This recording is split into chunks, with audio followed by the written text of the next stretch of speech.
हनुमंत विराजिए, कथा कहूँ मति अनुसार, प्रेम सहित गादी धरूं पधारिए पवन कुमार, सियावर रामचंद्र की जय। अपने अपने घरन के सब काहू को पीर, तुम्हें पीर सब घरन की, धन्य धन्य। आइए दो बार प्रभु का पावन नाम श्रद्धा और भक्ति के साथ साथ नित्य भांति के साथ उच्चारण कर लिया जाए, ताकि आपको कथा सुनने की शक्ति मिले, मुझे राम कथा कहने की शक्ति मिले। इसके पहले विगत 2-3 दिन के पहले मैं बता भी चुका हूं। तो राम नाम जहां भी आप बैठे हैं, जिस स्थिति में हैं, उसी स्थिति में राम नाम का जर्जन करेंगे, जप करेंगे। क्योंकि वेग विलंब न कीजिए, लीजिए सोई नाम। और इस नाम को भगवान शंकर जपते रहते हैं रात्रि दिन। तो इसलिए इस प्रेम को प्रेम से गोविंद हरे गोपाल हरे, जय जय प्रभु दीन दयाल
अखिल ब्रह्मांड नायक, जगत नियंता, जगत पालक, अकारण दया करने वाले राज राजेश्वर मर्यादा पुरुषोत्तम भगवान राजगणेश सरकार तथा पूज्य चरण राम कथा के रसिया मारुत नंदन अंजने श्री हनुमंत लाल जी महाराज, पूज्य चरण श्री सदगुरुदेव भगवान कबकुल कमल दिवाकर चक्र चूड़ामणि श्रीमद गोस्वामी तुलसीदास जी महाराज एवं पूज्य चरण संत वृंद अभी अभी इस मंच से आपको राम कथा सुना करके बहुत अच्छे वक्ता श्री मणिदास जी महाराज गए हैं। भगवान राघवेंद्र सरकार का विवाह कैसे होता है वो बताएं, और इस कथा के सारा श्रेय जाता है ऐसे कर्मठ संत श्री नित्यानंद दास जी महाराज, और जो बेंजो पर संगत कर रहे हैं ऐसे हमारे बहुत ही अच्छे कलाकार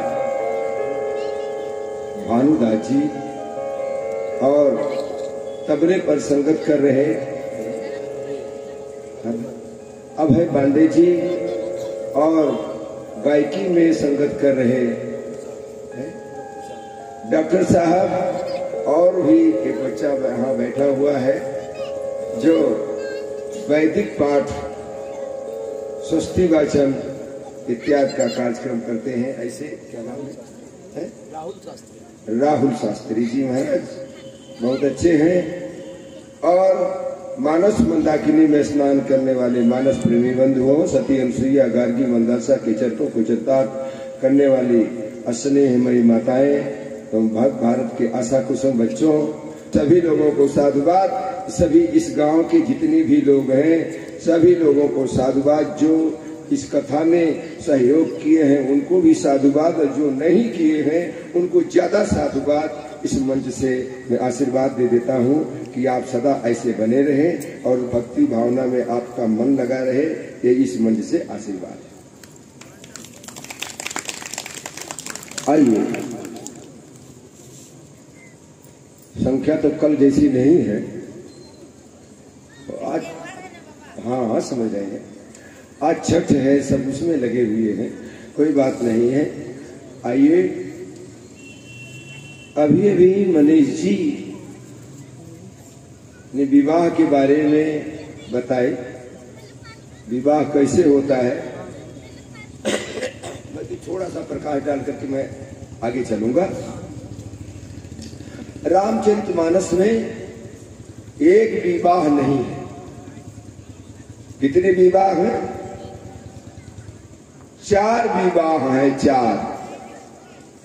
लेकिन 2 विवाह सफल होते हैं, 2 विवाह विफल होते हैं। एक नारद जी का विवाह है, एक नारद जी का विवाह, और दूसरा बहुत भावन भगवान शंकर का विवाह, तीसरा राम जी का विवाह, और चौथा सुपनखा का विवाह। सुपनखा का विवाह जिसमें कोई, जिस विवाह में कोई नायक होता है, कोई अगुआ होता है, वह विवाह सफल होता है। और जिसमें न कोई नायक है न कोई अगुआ है, वह विवाह सफल नहीं होता है। उसको विवाह नहीं कहा जाता है, उसको शादी कहा जाता है। लोग कार्ड में शादी का नाम दिखाते हैं, फला की शादी, सुनीता की शादी मनोज के संग, ऐसा लिखा जाता है, शादी शब्द दिया जाता है। लेकिन सज्जनों, हमारे सनातन धर्म के अनुसार शादी नहीं लिखना चाहिए। जिसका होता है विवाह उसका होता है निर्वाह, और जिसकी होती है शादी उसकी क्या होती है? बोलो।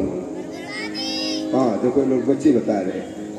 तो ऐसा नहीं लिखना चाहिए। तो भगवान राम का विवाह सफल हुआ और भगवान शंकर का विवाह सफल हुआ, नारद का भी विवाह सफल हुआ। उसमें कोई अगुआ नहीं, अपने आप विवाह करने जाते लड़की को देख करके। और दूसरा है सूर्पनखा जाती है अपने आप में वर को खोजने के लिए। तुम सम पुरुष न मौसम नारी, यह संजोग विधि रचा विचारी। जैसे ही भगवान से ये कही तुम सम पुरुष न मौसम नारी, यह संजोग विधि रचा विचारी, भगवान ने सोचा हमारे भारतवर्ष का ये कल्चर तो नहीं है। अच्छा ये बताओ, पहले नारी होती है कि कुमारी होती है? गलत बताया था। पहले क्या होती है? कुमारी नहीं, पहले कुमारी होती है और बाद में नारी होती है। बाद में किसी की पत्नी बन जाती है तो नारी कहलाती है। और सूर्पनखा कह रही है तुम सब पुरुष, तुम्हारे सरीखे पुरुष और न मेरे सरीखे नारी। इसे सिद्ध होता है ये भारतवर्ष का कल्चर नहीं है, ये विदेशों का कल्चर है, विदेश का कल्चर है। राम जी ने कहा है ये तो कह रही है नारी सब लक्ष्मण जी के पास में गई। लक्ष्मण जी से राम जी ने कहा भाई देखो मेरी बात सुनो, मैं कुंवारा नहीं विवाहित हूं, पर एक नारी व्रत रखता हूं, अपने को छोड़ अन्य सबको माता और बहन समझता हूँ। ये मेरा कल्चर है, मैं ये सनातन धर्म में रहता हूँ और तुम्हारी बात को नहीं मानूंगा। मेरा भाई कुमार है, वहां पर जाओ उसे विवाह कर लो। तो आप लोग कहोगे राम जी झूठ बोलते हैं, लक्ष्मण जी का विवाह हो चुका था, ये कुमारा क्यों कह रहे हैं?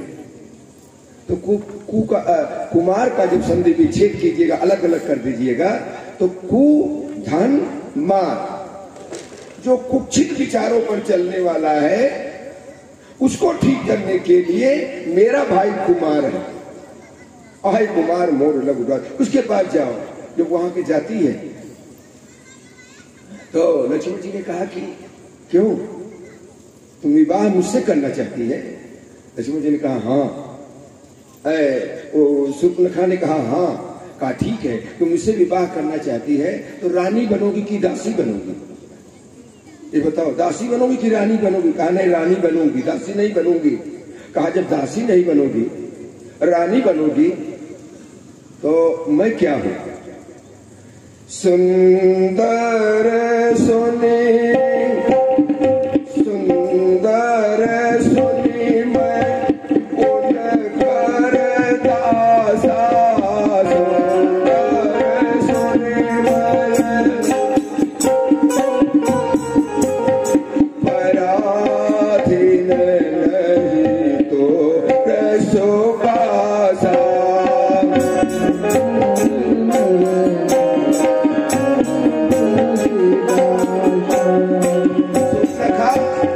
अगर तुम रानी बनना चाहती हो तो मेरे साथ विवाह करने से तुमको फायदा नहीं होगा। तुम दासी नहीं बन सकती हो, रानी बन सकती हो। तो रानी मैं स्वयं उनका दास हूं, जो सामने दिखाई देते हैं। किसका? राम जी का। मैं राम जी का सेवक हूं, तो मेरे साथ विवाह करोगी तो क्या बनना पड़ेगा? दासी बनना पड़ेगा। जब दासी बनना पड़ेगा तो तुम्हारा ठीक ठाक नहीं होगा। इसलिए सेवक सुख चाहे, सेवक कभी सुखी नहीं होता। और मान भिखारी, लक्ष्मण जी ने बताया सूर्पनखा को, और भिखारी कभी मान और सम्मान का सोचे कि मुझको मान और सम्मान मिलेगा, कदापि नहीं मिलेगा। सेवक सुख चाहे, मान भिखारी। और व्यसनी, शराब पीने वाला कैथान इकट्ठा हो जाए तो कतई नहीं हो सकता है। व्यसनी धन शुभ है, गति व्यभिचारी। व्यभिचारी चाहे स्त्री हो या पुरुष हो, अगर वो चाहे सुंदर गति मुझको मिले तो वो कतई नहीं मिलने वाला है। व्यसनी धन चाहे शुभ गति में विचारी, इतना नहीं होने वाला है। इसलिए अगर तुम नहीं मेरे साथ विवाह करोगे तो यही प्रक्रिया है। इसलिए मेरे साथ विवाह न करो, उनके पास जाओ। किसके पास? राम जी के पास में। तो राम जी के पास में जब जाती है तो फिर क्या कहती है? ताते अब लगी रहो कुमारे, ताते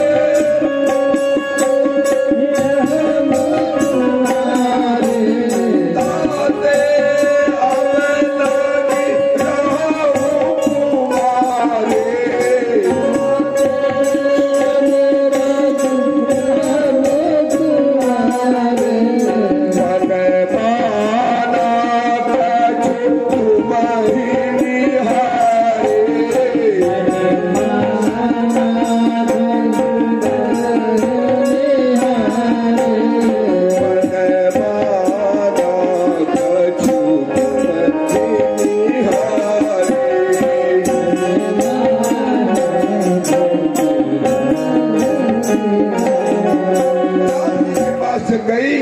कहती है क्या? शब्द के ऊपर ध्यान दीजिएगा, शब्द के ऊपर ध्यान दीजिएगा क्या कह रही है। ताते अब लग रहो कुमारी, ये कुमारी बन जाती है। और पहले क्या बन गई? पहले नारी बन गई, किसी की पत्नी बन गई, किसी की पत्नी बन गई। ये सही भी बोल रही है, सही भी बोल रही, गलत नहीं बोल रही। लेकिन दूसरे शब्दों में ताते अब लग रहो कुमारी, मन माना कछ तुम्हें निहारी। राम जी ने सोचा ये तो हमारे भारतवर्ष की संस्कृति नहीं है, पहले कुमारी होती है और बाद में नारी होती है। ये पहले नारी बन जाती है और बाद में कुमारी बन जाती है। लगता है कि फॉरेन की ये महिला है, विदेश की महिला है, ये विदेश की महिला है। एक शब्दों में वह शब्द सही कहती है। इसका दूसरा अर्थ बता रहा हूं। तुम सम पुरुष न मौसम नारी, इसका अर्थ सुन लीजिए। तुम सम पुरुष न मौसम नारी, यह संयोग विधि रचा विचारी। विधाता ने विचार करके रखा है। इसका पहले विवाह हो चुका है। इसके पति का नाम था विद्युत जीवा, इसके पति का नाम विद्युत जीवा था। इसके जीभ में कई लाख हजार तरह का वोल्टेज इसके जीभ में थी, विद्युत जीवा की। एक दिन रावण कहीं से हार करके आया, विश्व विजय में गया था, वहां से हार करके आया अपने घर। इसका विद्युत जीवा का घर था कहाँ? मकान सिंघल द्वीप में, सिंघल द्वीप में। और लेकिन यही रहता था कहाँ पर? लंका में ही रहता था। तो एक दिन जब हार करके आया, विद्युत जीवा ने पूछा क्यों मायूस बैठे हो? तब तक रावण ने बता दिया मैं गया था विश्व विजयी पर हार करके आया हूं। विद्युत जीवा ने कहा चिंता क्यों करते हो, तुम्हारे साथ हूं, चलो मुझको ले चलो, विजय प्राप्त करके आओगे। विद्युत जीवा को ले गए। विद्युत जीवा एक जगह बैठ गया और जीव बढ़ाने और घटाने की शक्ति भी थी, ऐसा बता पाया था। वो कथा बाद में बताऊंगा, कभी समय मिलेगा, समय नहीं। तो वो जब एक जगह बैठा, अपने जीव को बढ़ाया और बढ़ा करके जितने भी शत्रु दल की सेना थी, शत्रु दल की सेना को मार डाला, विजय प्राप्त करके आया। जब विजय प्राप्त करके आया तो अब चैन से रहने लगा। लेकिन एक बात है, चैन से तो रहने लगा, लेकिन वह जो है शंका में बना था, चिंता में बना था, कहीं ऐसा ना हो कि मेरा बहनोई है, इस लंका के राज्य के ऊपर आधिपत्य जमाने के लिए कहीं हम सोया रहूं और ये अपना जीव सटा दे हमने हमारे शरीर में। तो ये 1000 पावर का एक वोल्टेज करंट है इसके जीव में, तो हम ही को मार डालेगा तो हम ही मर जाऊंगा, तो राज्यपाट इसका हो जाएगा। बस एक दिन विद्युत जीवा सोया था, उसके पहले रावण ने क्या किया, अपने बहनोई को ही वध कर डाला। सूर्पनखा विधवा हो गई। जब सूर्पनखा विधवा हो गई तो रावण के पास में जाती है, भैया आपने क्या किया, मेरे सुहाग को उजाड़ दिया। मैं संकल्प करती हूं जब तक तुम्हारे राक्षस वंश को मैं समाप्त नहीं कर दूंगी तब तक मैं चैन नहीं लूंगी। वहां लंका में ये क्या करती है, संकल्प कर लेती है रावण के सामने कि जब तक तुम्हारे वंश को मैं समाप्त नहीं करूंगी तब तक चैन नहीं लूंगी। राम जी से के सामने ये कह रही है। और दूसरी बात, राम जी जब चित्रकूट में पहुंचे हैं और चित्रकूट में मुनियों को हड्डियों को देख करके, जहां सुतीक्षण जी रहते थे, वो मुनियों की हड्डियों को देख करके राम जी को बड़ा क्रोध आया और वहां पर राम जी ने संकल्प किया है, निश्चरहीन करो मही भुज उठाए प्रणकीन, सकल मुनिन के आश्रमन जाय जाय सुखदी। सूर्पनखा वही बात कहती है सर्वप्रथम राम जी से, प्रभु तुम सब पुरुष, आपके सरीखे संसार में कोई राक्षस वंश को समाप्त करने वाला कोई पुरुष नहीं आज तक पैदा हुआ, और मेरे सरीखे राक्षस वंश को समाप्त करने वाले कोई नारी पैदा नहीं हुई है। आप भी संकल्प किए हैं, मैं भी संकल्प किया हूँ की हूँ, इसलिए तुम सब पुरुष नमो सम नारी। यह संयोग विधि विधाता ने विचार करके रखा है, ये शब्द ये अर्थ इसका होता है, तुम सब पुरुष नमो सम नारी, यह संयोग विधि रचा विचारी। इसलिए सूर्पनखा का विवाह भी नहीं होता है, नारद का भी विवाह नहीं होता है। इस तरह से विवाह की प्रक्रिया है। अब आइए मैं उस प्रसंग में फिर आपको ले चलता हूँ, कहाँ पर, जहाँ कल आप थे, जहाँ आप कल थे उसी जगह पर ले लो चलूं। भगवान राघवेंद्र सरकार मर्यादा पुरुषोत्तम का अवतार हो चुका है, अवतार हो चुका है। पूरे गलियों में वाद्य बज रहे हैं, खुशियों का ठिकाना नहीं है अयोध्या में, और सब आनंद मना रहे हैं। तो उस आनंद को देख करके सब लोग खुश हो रहे हैं। राम जी थोड़ा सा बड़े हो गए, और बड़े होने के बाद में गोस्वामी जी ने लिखा है वो प्रक्रिया सबको करना चाहिए। यही बात मैं बताना चाहता हूँ क्योंकि ज्यादा समय नहीं है और 8 बजे मुझको समाप्त भी कर देना है, 7:45 बजे समाप्त कर देना है, क्योंकि त्योहार है, जाना भी है, इसलिए ज्यादा समय नहीं दे पाऊंगा। तो मर्यादा पुरुषोत्तम भगवान राघवेंद्र सरकार ने क्या किया, जब थोड़ा कुछ बड़े हुए, गोस्वामी जी ने लिखा, प्रातः काल उठी गए रघुनाथ, प्रातः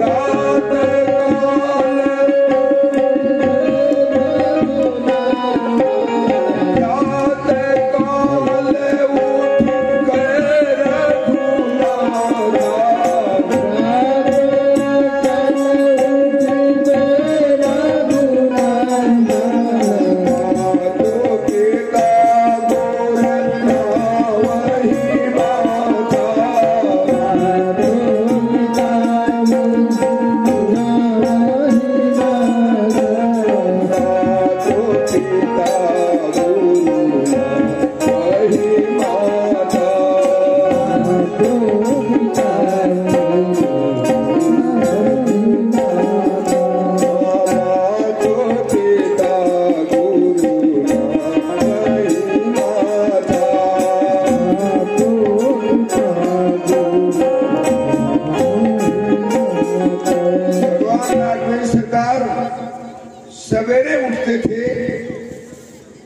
के चरणों में, माता के चरणों में, पिता के चरणों में प्रणाम करते थे। रामचरितमानस यही सिखाती है, प्रणाम करते थे। आवाज हम पूछूं, कितने लोग माता पिता के चरणों में प्रणाम करते हैं? एको हाथ उठेगा, बोलो भाई, आप लोग करते हैं? करती हैं माता पिता के चरणों में? भाई बंधुओं से मैं पूछूं तो 1-2 हाथ उठ गए, बहुत अच्छी बात है। बहुत अच्छी बात है, बहुत बढ़िया करना चाहिए। मात पिता गुरु नावहि माता, प्रणाम करने से क्या होता है? पिता के चरणों में, गुरु के चरणों में प्रणाम करने से क्या होता है? यही होता है अभिवादन शीलस्य नित्यम वृद्धो विसेवना तस्य चत्वारि वर्धन्ते आयु विद्या यशो बलम। आयु की, विद्या की, धन की, यश की बढ़ोतरी होती है अपने से बड़ों का प्रणाम करने से, माता के चरणों में प्रणाम करने से, पिता के चरणों में प्रणाम करने से। एक बार की कथा है, आपकी भी बात मैं बताऊंगा। एक बार की कथा है, दुर्योधन बारंबार, महाभारत में चल रहा हूं, दुर्योधन बारंबार भीष्म पितामह को कोसता था कि तुम मेरे साथ में रहते हो, मेरे पास में रहते हो, लेकिन मेरा कोई सहयोग नहीं करते हो। मन से, तन से मेरे पास में हो, लेकिन मन से पांडवों के पास में हो। बार बार कोसा करते थे। उसके एक भी नहीं मरते हैं, हमारे कितने लोग मर गए, दुर्योधन कहता था, बार बार कोसा। तो भीष्म पितामह ने कहा, उससे में आकर के कहा, ठीक है तुम कहते हो, लेकिन मैं आज प्रतिज्ञा करता हूं, मैं प्रतिज्ञा करता हूं कि जितने भी मैं आज तक प्रतिज्ञा किया हूं वो पूरा हुआ है। एक बाण मैं निकालता हूं और उस बाण से कल अर्जुन को मार डालूंगा। निकाल लिया, और निकालने के बाद में द्रौपदी को ये पता चल गया कि मेरा सुहाग तो कल उजड़ जाएगा, मैं 5-5 पतियों वाली पत्नी हूँ, तो मेरा कल सुहाग उजड़ जाएगा। और भीष्म पितामह ने प्रतिज्ञा कर लिया है, कल जरूर मैं मारूंगा अर्जुन को। ये बात द्रौपदी को पता चल जाती। अब जब पता चल गई द्रौपदी को, वो बैठ करके रो रही थी एक जगह पर अपने शिविर में, और तब तक भगवान श्री कृष्ण आकर के पहुंच गए। जब भगवान श्री कृष्ण आकर के पहुंचे, तब तक उन्होंने कहा, क्यों रो रही हो? क्या कारण है रोने का? क्यों रो रही हो? उन्होंने कहा, मैं इसलिए रो रही हूँ, कल मेरे पति का वध होगा और भीष्म पितामह जी ने प्रतिज्ञा कर लिया है, तो इसलिए मैं रो रही हूँ। तो भगवान कृष्ण ने कहा, बहन, हमारा और तुम्हारा संबंध भाई और बहन का नाता है, और भाई और बहन का नाता कैसा होता है वो मैं निभा करके बताऊंगा। तुम चिंता मत करो, तुम चिंता कतई मत करो, लेकिन मेरे बताए हुए रास्तों पर, मार्गों पर तुम चलो, तुम्हारा काम सफल होगा। बताया उन्होंने, भगवान कृष्ण ने बताया द्रौपदी को, बहन परिचय मत दो, मेरे कथनानुसार तुम चलो। बाबा जी कल रात्रि में 4 बजे रात्रि में दुर्योधन को, पत्नी को बुलाया है आशीर्वाद देने के लिए, और तुमको मैं कहता हूँ 3 बजे को 4 बजे बुलाया है, लेकिन तुम 3 बजे ही मेरे साथ में चलो। मैं चलूंगा ड्यूटी तक, लेकिन परिचय नहीं देना, घूंघट नहीं उभारना। तो अब द्रौपदी बड़ा खुश तो होती है, लेकिन द्रौपदी चल देती है भगवान कृष्ण के साथ में। कै बजे? रात्रि 3 बजे। उन्होंने कहा, बाहर परिचय नहीं देना, अब घूंघट जैसे की हो उसी तरह से घूंघट करके ही वहां जाना। पहले परिचय की बात नहीं, फिर सारा कार्य पूर्ण कर दो, फिर सारा कार्य पूर्ण कर दो। छत्रेवर बाबा के चरणों में जाकर अपना सिर धर दो। छत्रेवर बाबा,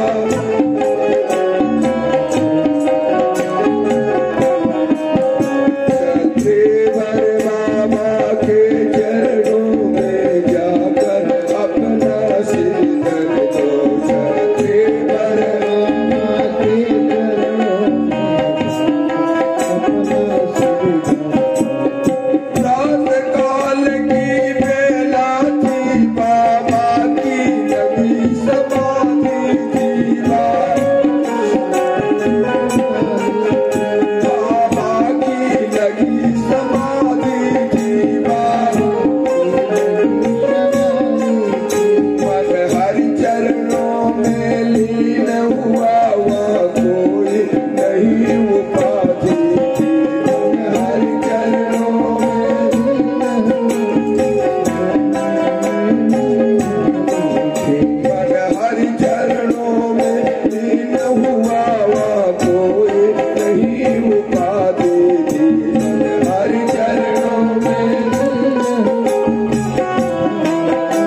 में पहुंच गई और भगवान श्री कृष्ण ड्योढ़ी पर ही रह गए, अंदर नहीं गए शिविर में।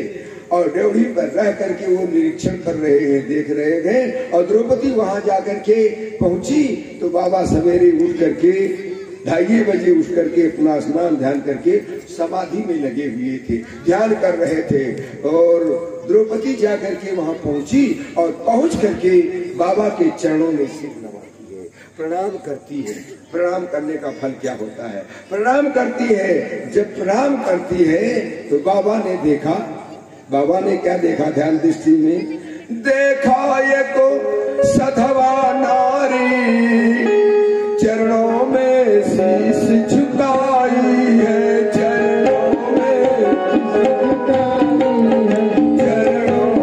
शीश झुकाई है,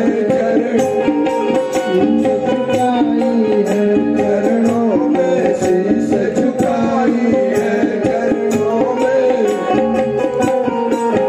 तन की रंगीन साड़ी उसके सधवापन को बदलाती है,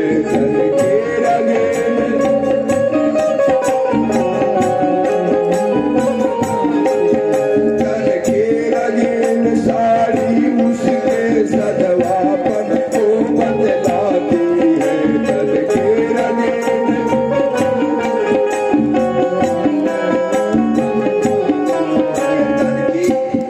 जो साड़ी पहनी हुई है द्रौपदी, उसके तन की रंगीन साड़ियां ये बतलाती है कोई सौभाग्यवती स्त्री है।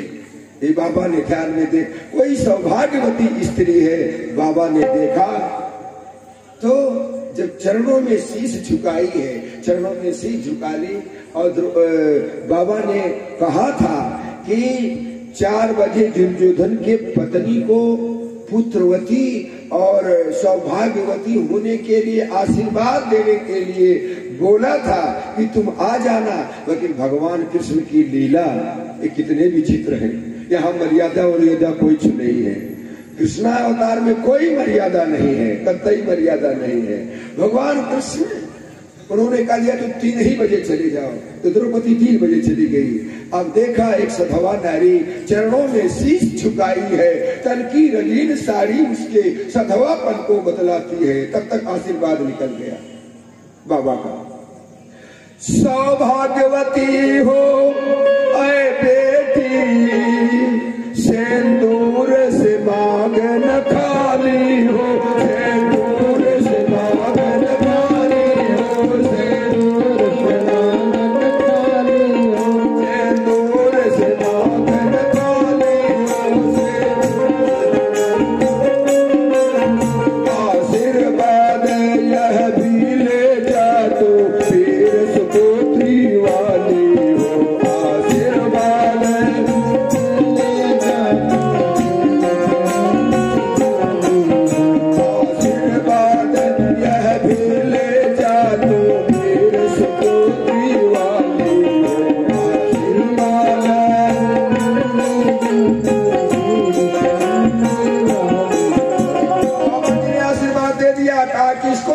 द्रौपदी को। और द्रौपदी के पति को मारने के लिए सुवेरा जैसे होगा, और संकल्प भी किए हैं द्रौपदी के पति को, अर्जुन को कल बाणों से मैं मारूंगा, ये संकल्प किए हैं। इधर आशीर्वाद भी दे देते हैं। लेकिन एक साथ आशीर्वाद और मारना ये दोनों काम सिद्ध नहीं हो सकता। आशीर्वाद दे दिए तब तक द्रौपदी बोल पड़ी, बाबा जी क्या कर रहे हो? ये आशीर्वाद दे रहे हो और सुबह मारने के लिए भी प्रतिज्ञा किया है, मारने के लिए भी प्रतिज्ञा किया है।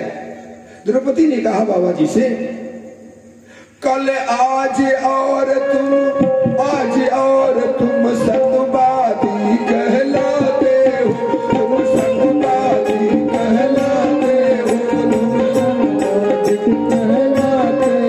तुम सत्यवादी कहलाते हो, तुम सत्यवादी कहलाते हो। द्रौपदी ने कहा बाबा कल तो मारने के लिए आपने प्रतिज्ञा लिया है, लेकिन आज आशीर्वाद दे रहे हैं मुझको, पांचों पतियों में से बाबा, द्रौपदी कह देती है किससे? भीष्म पितामह से। पांचों पतियों में से बाबा यदि एक भी मारा जाएगा, यदि एक भी मारा जाएगा, यदि एक भी मारा जाएगा, यदि एक भी मारा जाएगा, बोलो बाबा आशीर्वाद झूठा तो नहीं कहलाएगा, बोलो बाबा झूठा तो नहीं कहलाएगा, बोलो बाबा आशीर्वाद झूठा तो नहीं कहलाएगा, बोलो बाबा आशीर्वाद झूठा तो नहीं कहलाएगा। आप बोलो पांचों पतियों में से बाबा यदि एक भी मारा जाएगा, बोलो बाबा आशीर्वाद झूठा तो नहीं कहलाएगा। ये आशीर्वाद झूठा नहीं होगा। कल आपने क्या किया है? आपने कहा अभी अभी सिंदूर से मांग न खाली हो, सिंदूर से मांग न खाली हो, सिंदूर से मांग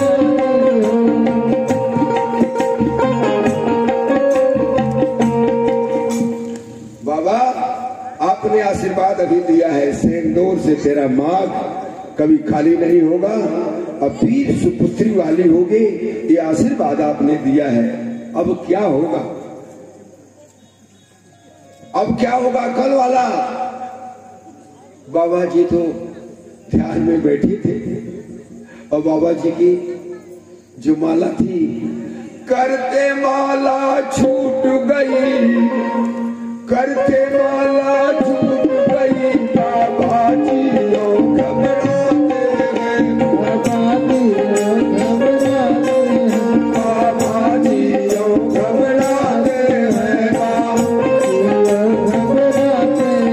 पहले बतलाओ है बेटी वो कौन तुम्हें लाने वाला, पहले बतलाओ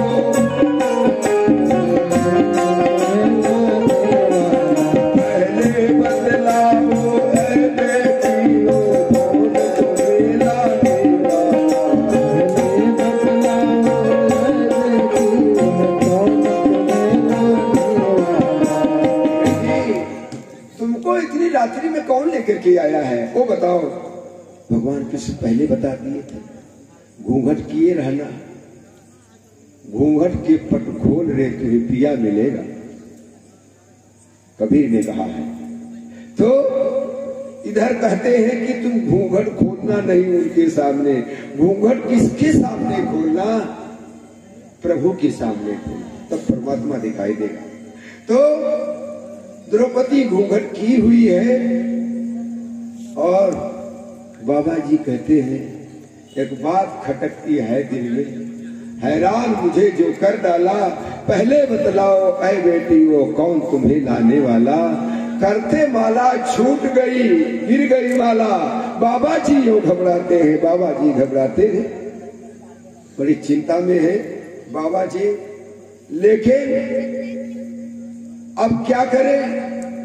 द्रौपदी धीरे धीरे चल देती है, वहां से चलना शुरू कर देती है। बाबा जी भी पीछे पीछे चल जाते हैं।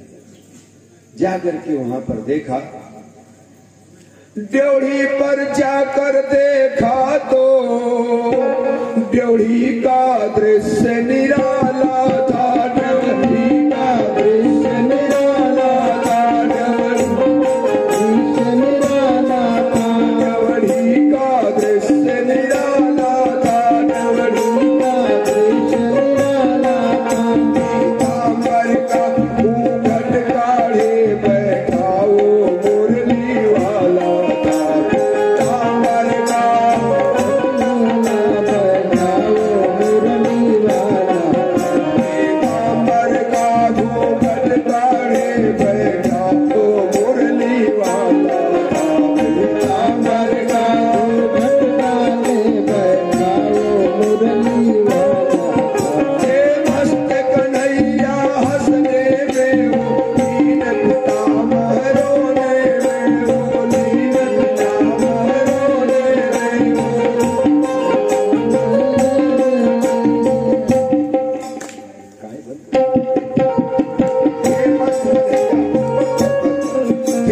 मस्त कन्हैया हंसने में भगवान श्री कृष्ण मुरली मनोहर उस समय हंस रहे हैं और ये भीष्म पितामह जी रो रहे हैं। अब क्या होगा?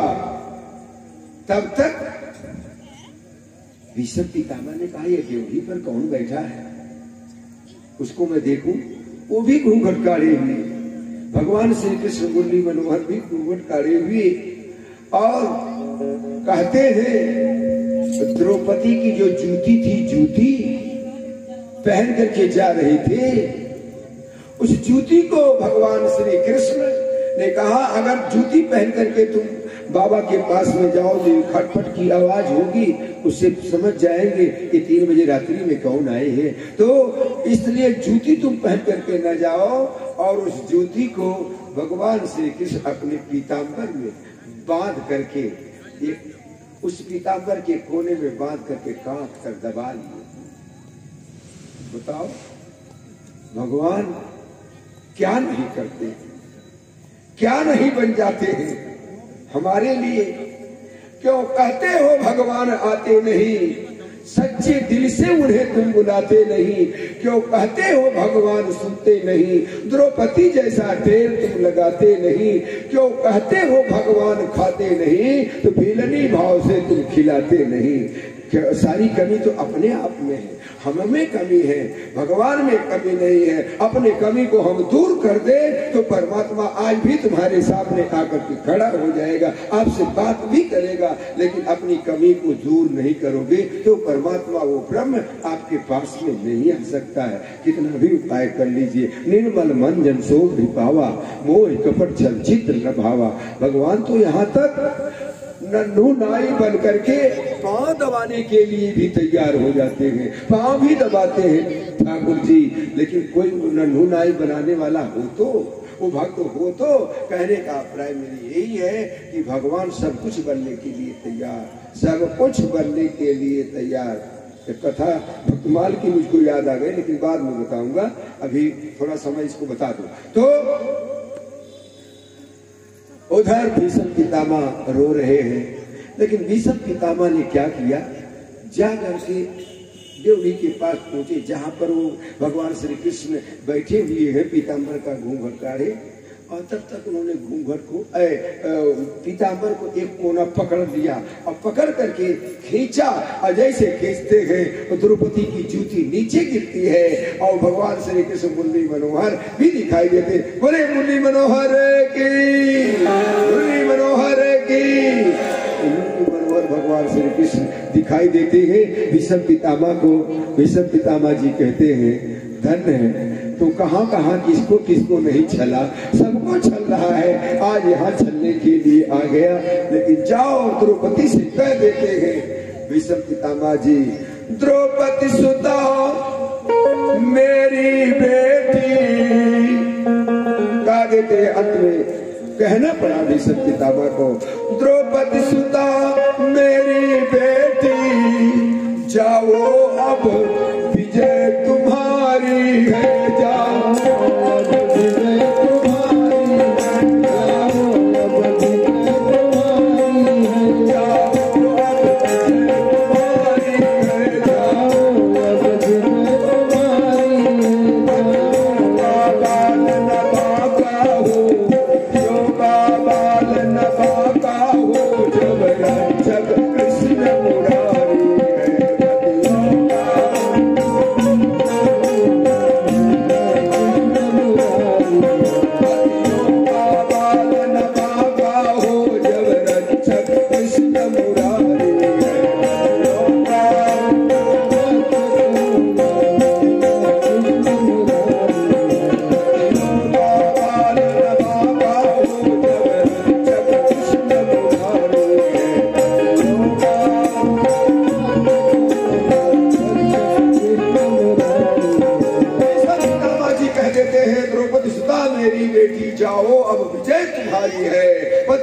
बाल न भागा हो जब रक्षक कृष्ण मुरारी है। तो प्रणाम करने का क्या फल होता है, क्या होता है प्रणाम करने का? यही फल होता है कि प्रणाम करने से गया हुआ सुहाग भी वापस चला आता है। इसलिए अपने बड़ों का प्रणाम करना चाहिए, बड़ों का प्रणाम करना चाहिए। ये पुरुषों के लिए है और माताओं के लिए है, माताओं के लिए सुन लीजिए, माताओं के लिए है कि आप भी प्रणाम करो, आप भी प्रणाम करो, ऐसी बात नहीं है। लेकिन किसको प्रणाम करो? आपके लिए बताया गया है, आपके पति देवता के चरणों में 3.5 करोड़ तीर्थ का वास है। किसके लिए? पति पत्नी के लिए। पत्नी अपने पति के दाहिने चरण के अंगूठे को सुबह सुबह अगर उठ करके प्रणाम कर लेती है तो वह 3.5 करोड़ तीर्थ में डेली स्नान करती है। बोलो कितनी महिलाएं हैं रोज प्रणाम करती है? सही की झूठ? सही की झूठ? हाथ तो उठे हैं बहुत। करती है ना? ले इधर करे कोई नहीं, लेकिन हाथ तो उठ रहे हैं। अगर नहीं करती है, मैं बता दिया, 3.5 करोड़ तीर्थ का वास होता है पत्नी के लिए, पति के दाहिने चरण के अंगूठे में, और एक जगह और 3.5 करोड़ तीर्थ का वास होता है गुरु जी के दाहिने चरण के अंगूठे में भी 3.5 करोड़ तीर्थ का वास होता है। जो चरणों तक लिया जाता है, गुरु मानुष कर जानते चरणामृत कर पान, और ते नर के जाएंगे जन्म जन्म होई स्वान। गुरु के दाहिने चरण में 3.5 करोड़ तीर्थ का वास होता है, और पत्नी के लिए 3.5 करोड़ तीर्थ का वास पति के दाहिने चरण के अंगूठी में है। इसलिए संतों ने बताया है, किसी संत ने बताया है, घर ही में मंदिर बनैबे तीर्थ घूमे बाहरे ना जेबे।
हमें इन तीर्थों से क्या बड़ा काम है, जब घर ही में बैठे भगवान है, घर ही में बैठे भगवान। पति भक्ति से अनुसुईया जी ने क्या किया था? ब्रह्मा विष्णु महेश तीनों को इतना इतना बड़ा बालक बना लिया था। माता अनुसुईया ने डाल दियो बालना,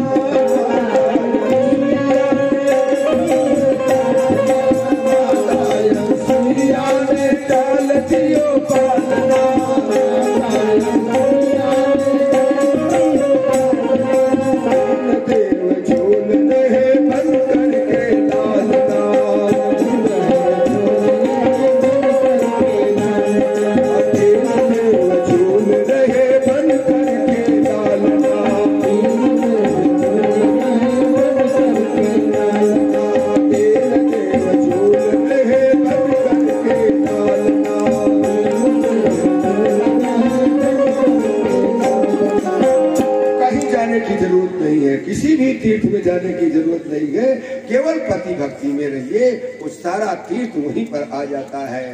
तो अब परिवार वालों को क्या करना है? देखिए, अगर माताएं चाहे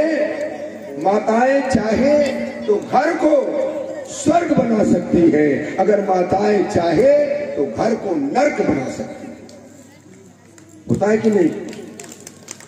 बताए चाहे घर को स्वर्ग और अगर चाहे तो घर को नर्क बना सकती है। एक ही नारी अयोध्या में थी, एक ही नारी अयोध्या में थी। वो अयोध्या कैसी हो गई? घर मसान जनु परिजन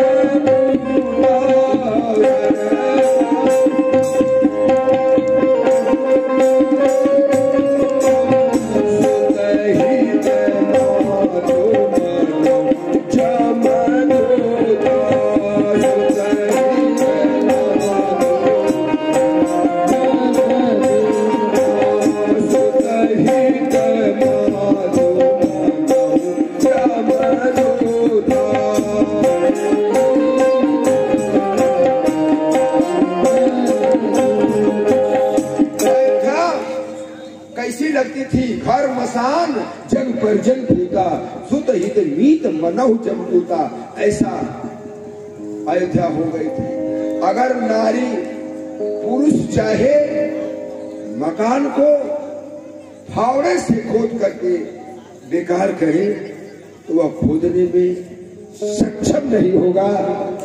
अगर नारी चाहे तो सुई के नोक से भी अगर घर को खोदना चाहे तो उजाड़ करके रख देती है। अपने पर नारी आ जाए, इसलिए नारी चरित कर धारे आंसू, नारी चरित कर धारे आंसू।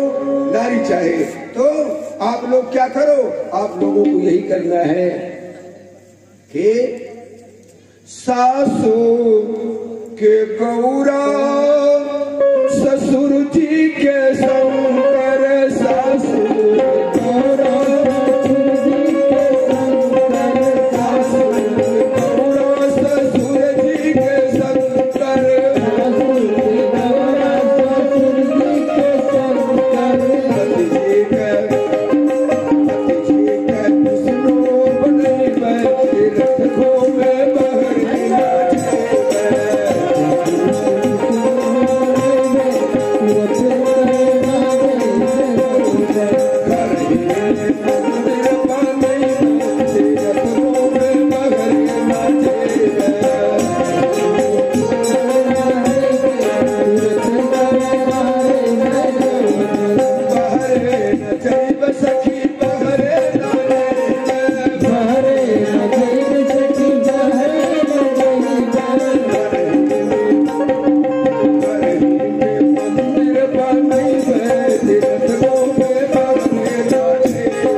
मंदिर बनाइए। माताएं सुन लीजिए, केवल स्पेशल आप लोगों की शिक्षा है।